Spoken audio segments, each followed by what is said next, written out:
আজকে আমরা শিখব নির্দিষ্ট সমাকলন কিভাবে করতে হবে। এর আগে পর্যন্ত যে সমাকলনগুলো আমরা শিখেছি সব ছিল অনির্দিষ্ট সমাকলন।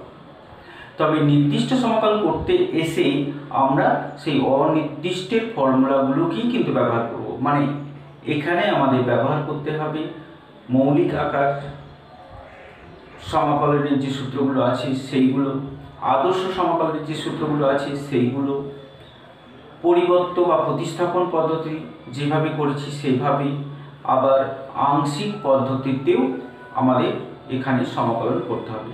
তাহলে নির্দিষ্ট করতে গেলে আমাদের অনির্দিষ্ট প্রায় পুরোটাই আমাদের এখানে দরকার পড়বে। তাহলে এখন আমরা দেখব নির্দিষ্ট সমাকলন কিভাবে করা যায়। তো সাধারণত নির্দিষ্ট সমাকলনকে আমরা দুটো ভাগে ভাগ করতে পারি।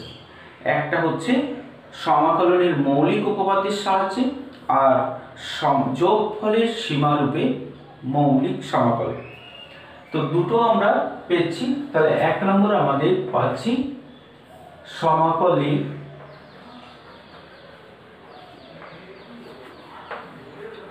মৌলিক উপপাদ্য।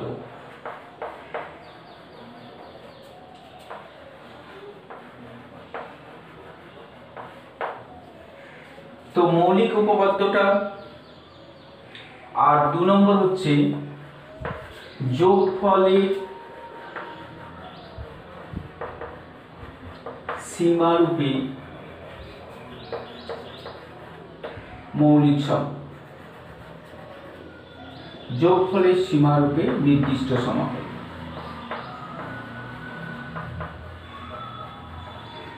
তো এই দুটো সাহায্য নিয়ে আমরা নির্দিষ্ট করব। এর মধ্যে মৌলিক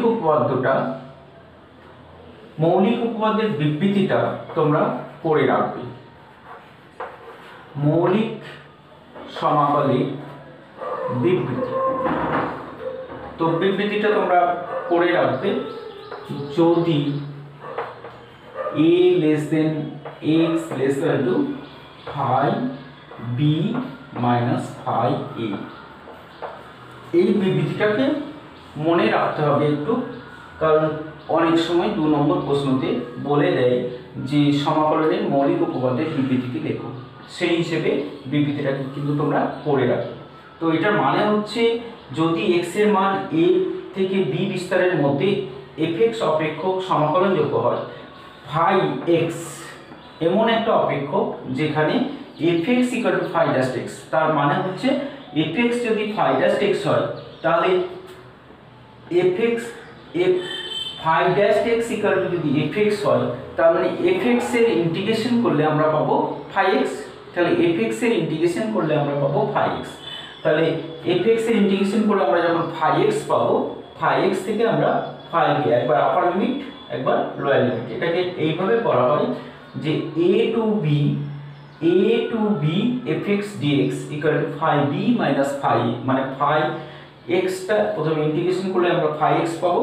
তাহলে phi x এ আমরা একবার আপার লিমিট বসাবো, মাইনাস দিয়ে লোয়ার লিমিটটা বসাতে হবে। এই হচ্ছে বীজগণিতের ফান্ডামেন্টাল থিওরি অফ ইন্টিগ্রেশন। তো এটা আমরা মনে রাখবো। তো আমরা এর সাহায্য নিয়ে নির্দিষ্ট সমাকলনের অঙ্কগুলো করব, ঠিক আছে। আর 2 নম্বরটা হচ্ছে যোগফলের সীমারূপে নির্দিষ্ট সমাকলন। তো যোগফলের সীমারূপে নির্দিষ্ট সমাকলনের সংজ্ঞাটা হচ্ছে এইরকম: a to b fx dx equal to, এটা লিমিট সংজ্ঞা থেকে বলতে সবসময় আমরা লিমিট হচ্ছে মূল, সেজন্য লিমিট দিয়ে সবসময় প্রকাশ করি। h tends to 0 h summation of r equal to 1 to n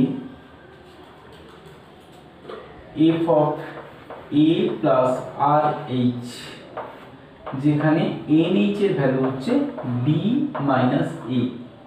এইটা হচ্ছে আমাদের যোগফলের সীমারূপে নির্দিষ্ট সমাকলের সংজ্ঞা। তো এইখান থেকে আমরা যোগফলের সীমারূপে যখন বলে দেবে নির্দিষ্ট করে, তখন আমরা এই সংজ্ঞা থেকে করব। আর যদি কিছু বলে না দেয় তাহলে অবশ্যই আমরা সমাকলনের মৌলিক উপপাদ্য থেকে নির্দিষ্ট সমাকলনগুলো করব, ঠিক আছে। তো এখন আমরা শুরু করব প্রশ্নমালা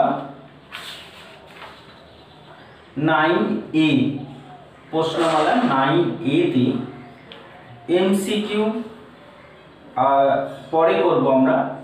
আগে আমরা অতি সংক্ষিপ্ত 5 থেকে শুরু করব, কারণ প্রথমে আমরা সমাকলনের মৌলিক উপপাদ্যের সাহায্যে নির্দিষ্ট সমাকলনটাই প্রথম করব, তারপরে আমরা যোগফলের সীমারূপে সমাকলনগুলো করব। তাহলে প্রথমে আমরা ফান্ডামেন্টাল থিওরেম অফ ইন্টিগ্রেশন এর সাহায্য নিয়ে নির্দিষ্ট সমাকলনের অঙ্কগুলো প্রথম করব। দেখো, অতি সংক্ষিপ্ত 5 থেকে বলেছে মান নির্ণয় করো 5 থেকে 18 পর্যন্ত।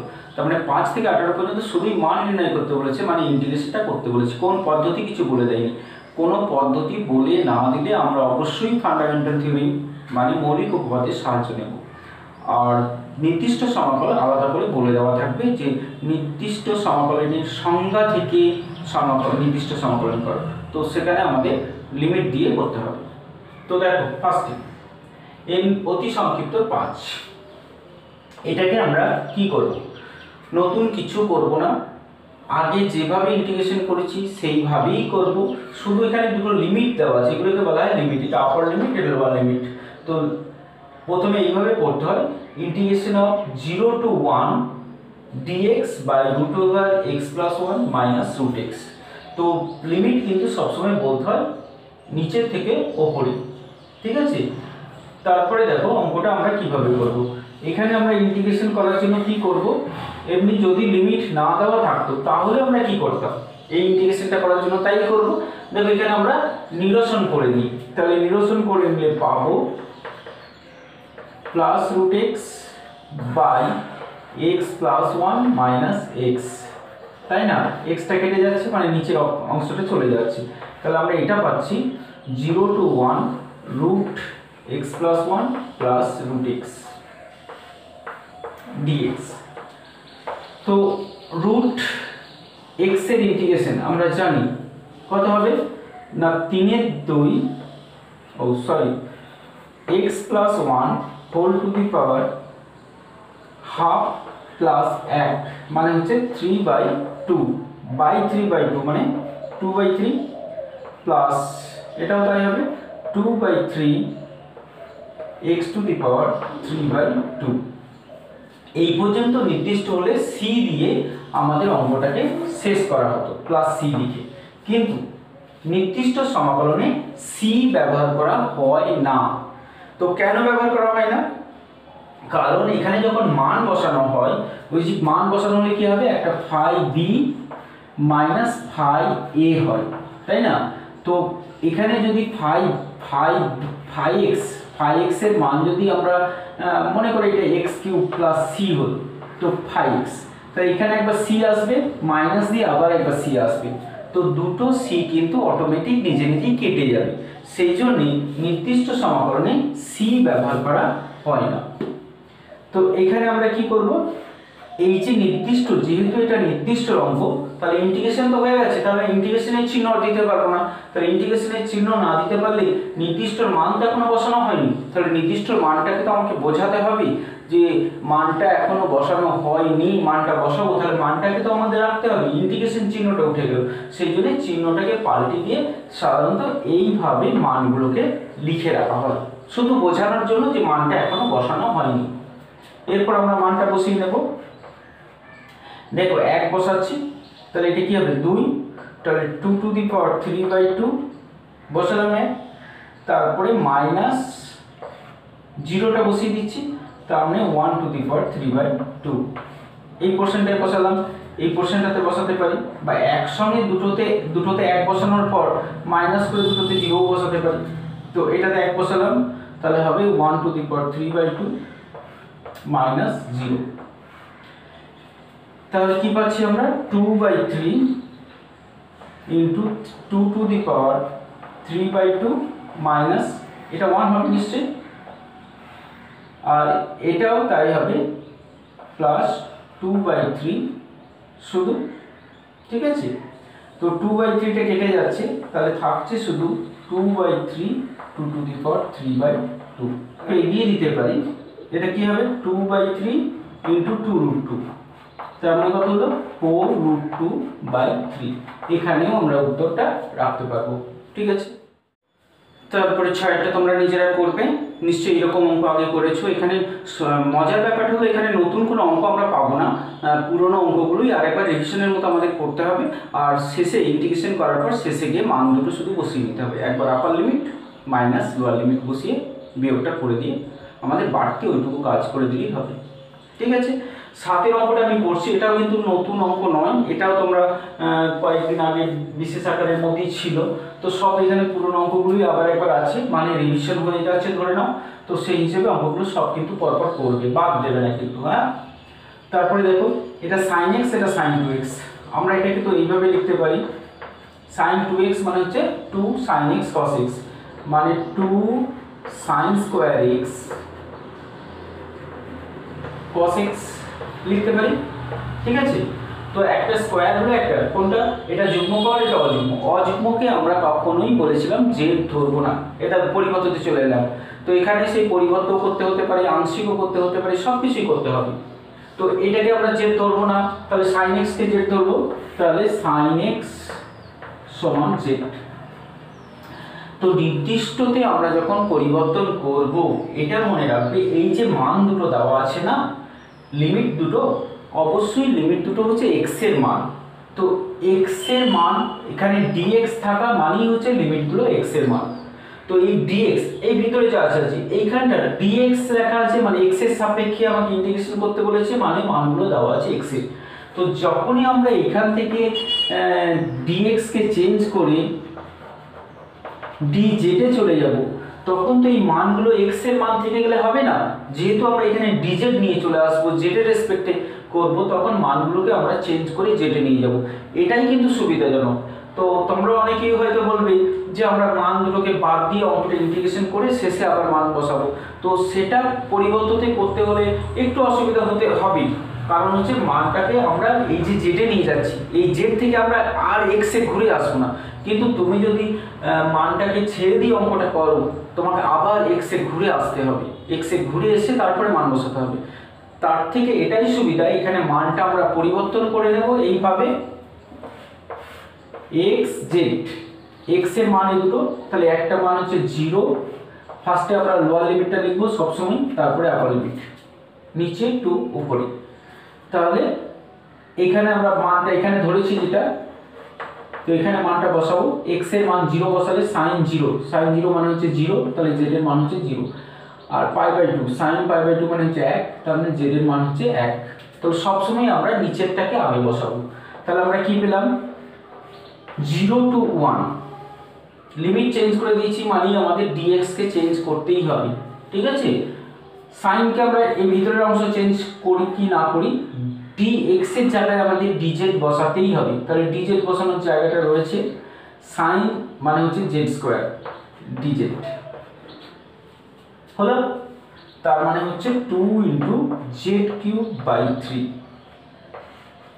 তো এখানে সুবিধা হচ্ছে এটাই যে আমাদের আর x এর মান মানে ঘুরিয়ে আর এটাকে x এ নিয়ে যেতে হবে না, যেহেতু এই মানগুলো তো z এর মান, তাহলে z এর জায়গায় মানগুলো বসিয়ে দেবো, সেটা সুবিধা।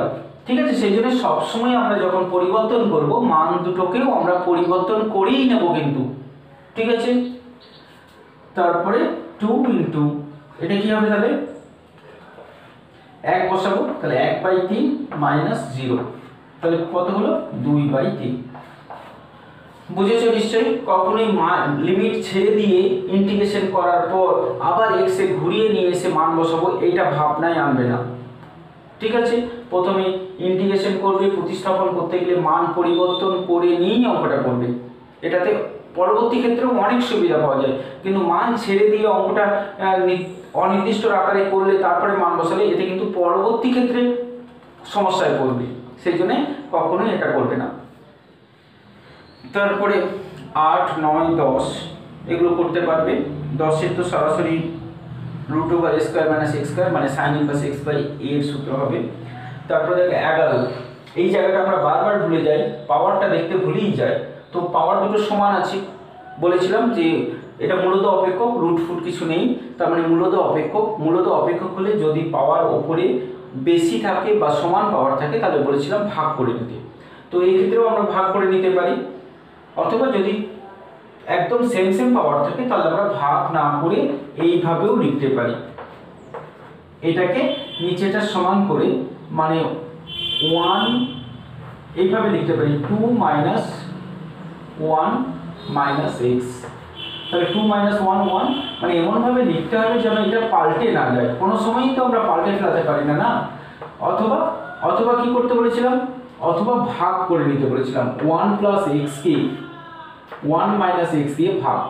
তো ভাগ করলে প্রথমে -1 যাবে, -1 দিলে এখানে হবে -1 আর এখানে হবে প্লাস এক্স। এক্সটাকে আমাদের মিলিয়ে সমান করতেই হবে, এক্সটাকে সমান করার পর এক্সটা আমরা কেটে নেব। তাহলে এখানে থাকছে দেখো 2, তাহলে এখানে কি হচ্ছে, এটা -1 প্লাস 2/1 মাইনাস এক্স পাচ্ছি, তাই না? এটার ইন্টিগ্রেশন পাচ্ছি। তো এখানেও আমরা সেটাই পাবো। তো ভাগ করে নেওয়াও যাক আর এইভাবে ভেঙে লেখাও তাই। তো ভেঙে লিখতে গিয়ে যেন আমরা ভুল করে না ফেলি, এটা কিন্তু আমাদের লক্ষ্য রাখতে হবে। দেখো এখানেও যা পেয়েছি এখানেও কিন্তু তাই পেলাম, সেই জন্য ভাগ করে নেওয়াই আমাদের সব থেকে সুবিধাজনক। যাই হোক, তো এইখানে আর একটা ভুল সবাই করে ফেলে, দেখো এটা 2টা তো বেরিয়ে যাচ্ছে, আর 1/1 মাইনাস এক্স 1/1 মাইনাস এক্স এর ইন্টিগ্রেশন কি হবে, নিশ্চয়ই লগ হবে। তাহলে লগ মড 1 মাইনাস এক্স। তো এখানে আমরা সবাই প্রায় একটা ভুল করে ফেলি, যেটা হচ্ছে এই যে x নেগেটিভ রয়েছে এই জায়গাটা দেখতেই ভুলে যাই। তো x নেগেটিভ থাকলে আমরা m হিসেবে -1 কে নিতে হবে, mx m এখানে -1 এটা নিতে ভুলে যাই। তো এখানে কিন্তু -1টা আমাদের দিয়ে ভাগ করতে হবে। তো -1 দিয়ে ভাগ করা মানে এখানে একটা মাইনাস আসছে, তো এটা দিতে আমরা ভুলে গেলেই কিন্তু পুরো অঙ্কটা ভুল হয়ে গেল। তারপরে হচ্ছে মাইনাস আছে 1 এর ইন্টিগ্রেশন হচ্ছে x। তো এটা পুরোটা মাইনাস, এখানে c লিখতে হয় না কারণ নির্দিষ্ট সমাকলন c লেখার প্রয়োজন নেই। প্রথমে আপার লিমিট মানে 0 বসাবো। তো 0 বসালে এখানে কি হচ্ছে, log 1 হয়ে যাচ্ছে, তার মানে পুরো টার্মটা 0।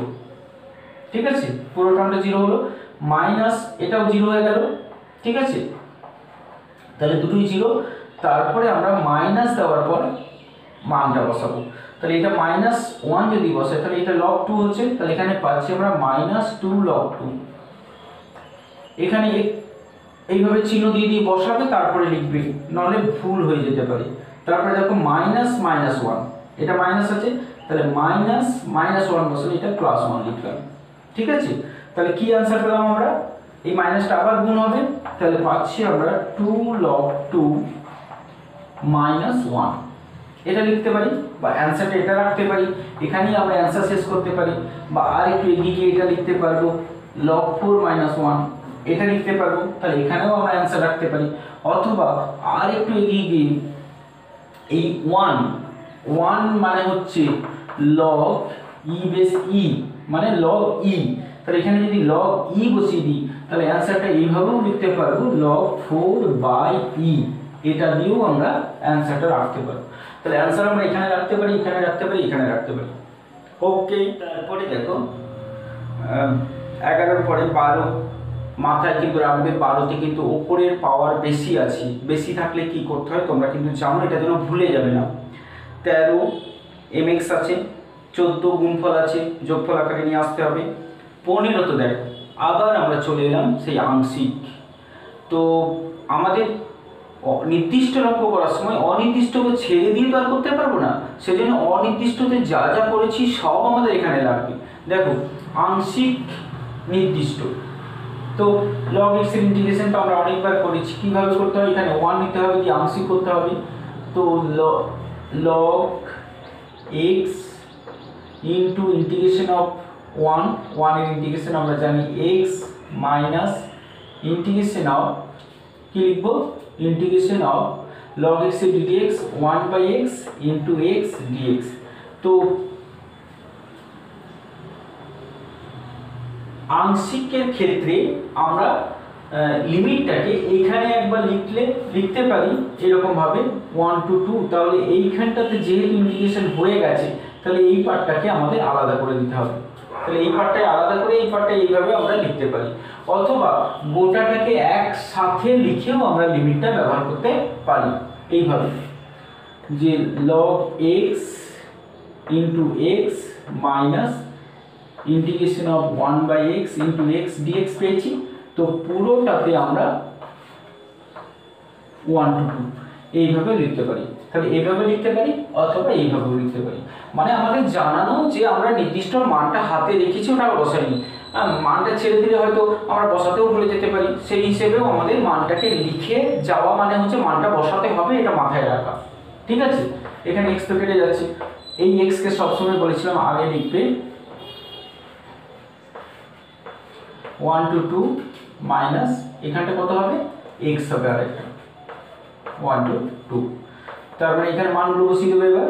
তাহলে 2 log 2 মাইনাস 1 log 1, log 1 এর মান 0, সেই হিসেবে এটা হয়ে গেল। আর এটা হবে 2 মাইনাস 1। ঠিক আছে, তার মানে 2 log 2, 2 মাইনাস 1 মানে 1, তার মানে এটাতেও সেই একই আনসার পাচ্ছি আমরা 2 log 2 মাইনাস 1 বা log 4 মাইনাস 1 বা log 4/e, log 4/e ও কিন্তু হতে পারে। ঠিক আছে, তো আর এখানেও আমরা ওইভাবেই করতে পারবো, বুঝেছো নিশ্চয়ই। তো 19-এ এক একটা, তো সব 16, 17, 18 সব কিন্তু আংশিক করে করতে হবে, করতে পারবে ওগুলো সবই। তারপরে দেখো 19-এর এক একটা, এটাও করতে পারবে, কারণ এটা দেখতেই পেয়েছো যে দুটো ত্রিকোণমিতিক টার্মের সাইন আর সাইনের গুণ আছে।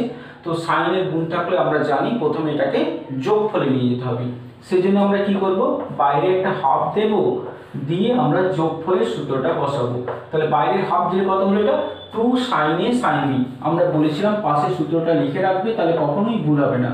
2 sin a sin b মানে হচ্ছে 2 sin a sin b মানে হচ্ছে cos a minus b minus cos a plus b। পাশে সূত্রটা যদি লিখে দাও তাহলে কখনোই তোমার অঙ্কটা ভুল হবে না। সেই জন্য আমরা পাশে লিখে অঙ্কগুলো করব।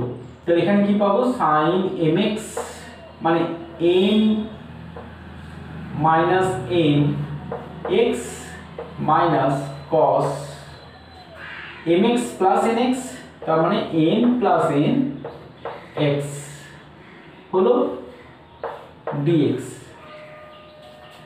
এরপর আমরা ইন্টিগ্রেশনটা করতে পারবো, কারণ এখানে বলে দেওয়া আছে m not equal to n, সেই হিসেবে কিন্তু আমরা এটা করতে পারছি। কারণ এটা আলাদা এটা আলাদা, দুটো যদি একই হতো তাহলে আমরা সূত্রটাকে একটু চেঞ্জ করতে পারতাম। যাই হোক, এখানে আমরা ইন্টিগ্রেশনটা করে দিচ্ছি। তাহলে cos mx আছে, এই দুটো মিলিয়ে গেলে আমরা m ধরছি দুটোকে। তাহলে cos mx এর সূত্র হচ্ছে sin mx by m minus sin mx by m, এটা হচ্ছে 0 to 2 পাই হলো। তার মানে হাফ x এর জায়গায় যদি 2 পাই বসাই, m মাইনাস n একটা পূর্ণ সংখ্যা বলে দেওয়া আছে, m n ধনাত্মক পূর্ণ সংখ্যা।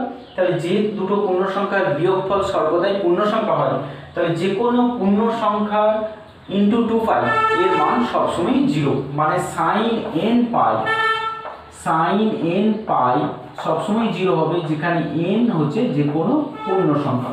তাহলে n যদি পূর্ণ সংখ্যা হয় তাহলে sin n পাই এর মান হচ্ছে 0, এটা পাশে লিখে দেবে তাহলে তোমার বুঝতে সুবিধা হবে। তাহলে যেহেতু m - n পূর্ণ সংখ্যা আছে, তাহলে এখানে 0 পাচ্ছি আমরা, একই কারণে এটাতেও আমরা 0 পাচ্ছি। তাহলে অ্যানসারটি কি পেলাম, 0 পাবো। তাহলে sin 0 তেও 0 আর sin n পাই এর মানও 0, তাহলে দুটোই আমরা 0 পাচ্ছি। ঠিক আছে, তাহলে 19-এর 2টা তোমরা এইভাবেই করতে পারবে। এখন দেখো 19-এর 3। তো 19-এর 3-এটা কি করব, দেখো cos mx এর মান π/2 মান করতে বলেছে। যদি m 0 না হয় তাহলে আমরা ধরে নিচ্ছি m not equal to 0। তাহলে অঙ্কটা কি পাবো, 0 to π cos mx dx equal to হবে, এখানেও আমরা cos mx এর ইন্টিগ্রেশন করে দেব, ও সরি স্কয়ার আছে, তাহলে এখানেও আমরা হাফ নিচ্ছি। তাহলে 2 cos square x এর সূত্র মনে আছে, 2 cos square x মানে হচ্ছে 1 plus cos 2x, এটা সূত্র খুব ইম্পর্টেন্ট সূত্র, যেটা বারবার আমাদের দরকার পড়ে। তাহলে 1 plus cos 2mx dx হলো, তার মানে হাফ অফ ইন্টিগ্রেশন করে দিচ্ছি, তাহলে এটা x আর এটা হবে sin 2mx বাই 2m হলো। নির্দিষ্ট সমাকলন মানটা বসাতে হবে 0 টু পাই। প্রথমে আমরা পাই বসাবো, তাহলে হাফ ইন্টু পাই প্লাস সাইন 2m পাই, m পূর্ণ সংখ্যা, তাহলে m যেহেতু পূর্ণ সংখ্যা তাহলে 2m পাই, তার মানে 0 হবে, মাইনাস x এর মান 0 আর সাইন 0 এর মানও 0, তাহলে কি পেলাম আমরা পাই বাই 2। প্রমাণিত হলো না এক নম্বর প্রমাণিত। এখন আমাদের আরেকবার অঙ্কটা করতে হবে যখন m ইকুয়াল টু 0, যখন m ইকুয়াল টু 0, তাহলে integration of 0 to pi cos square mx। তো m যেহেতু 0, তাহলে m এর মানটা আমরা 0 বসালে এখানে কি পাচ্ছি 0 টু পাই, m যদি 0 হয়ে যায় তাহলে cos 0 হয়ে যাচ্ছে, cos 0 মানে 1, ঠিক আছে। m এর মান 0 বলে দিয়েছি, নির্দিষ্ট করে দিয়েছি, তাহলে m এর মান যখন নির্দিষ্ট তাহলে আমরা লিমিটের মান ইন্টিগ্রেশন করার আগে বসাতে পারবো না, কিন্তু m তো নির্দিষ্ট একটা মান, একটি মান নির্দিষ্ট, সেজন্য m এর মানটা আমরা বসিয়ে দিলাম, ঠিক আছে। তাহলে এটার ইন্টিগ্রেশন করলে পাচ্ছি x 0 টু পাই, তার মানে কত পেলাম আমরা পাই মাইনাস 0, তার মানে পাই, ঠিক আছে। হয়েছে না প্রমাণ? তাহলে প্রমাণ, ঠিক আছে। তাহলে আজকে এই পর্যন্তই, আমরা পরের ভিডিওতে পরের অংশটা দেখব, ঠিক আছে।